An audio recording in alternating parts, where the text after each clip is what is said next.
Bonjour à tous et merci d'être avec nous. À la une de l'actualité économique, Tupperware, le légendaire fabricant de boîtes alimentaires en plastique, est en grande difficulté, plombé par des problèmes de liquidité et une dette de plusieurs centaines de millions de dollars. Ce mercredi, l'entreprise a déposé une procédure de faillite aux États-Unis.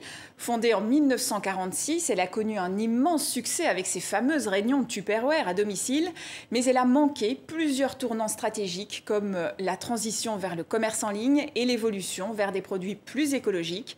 La procédure de faillite vise à lui offrir une dernière chance de se réinventer. Une pâte à tartiner algérienne au cœur d'une polémique sur les réseaux sociaux. El Morgen, c'est son nom, très populaire en France ces derniers mois. Elle est pourtant interdite par l'Union européenne.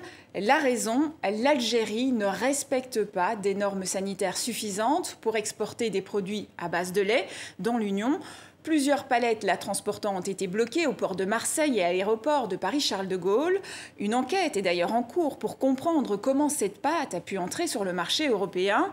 De son côté, l'association algérienne de protection des consommateurs accuse Bruxelles de vouloir protéger les produits européens de la concurrence.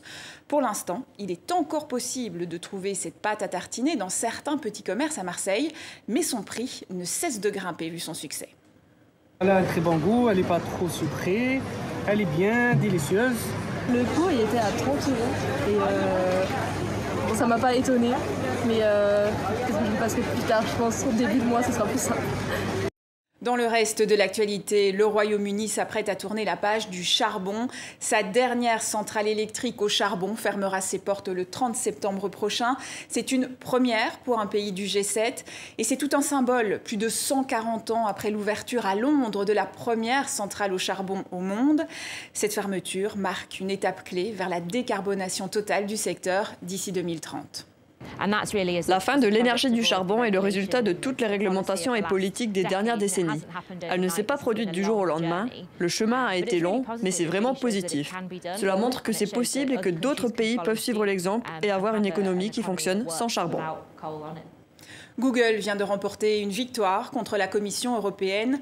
L'amende d'1,5 milliard d'euros pour abus de position dominante infligée en 2019 a été annulée, la justice ayant relevé des erreurs dans l'appréciation du dossier. Cependant, la Commission compte faire appel.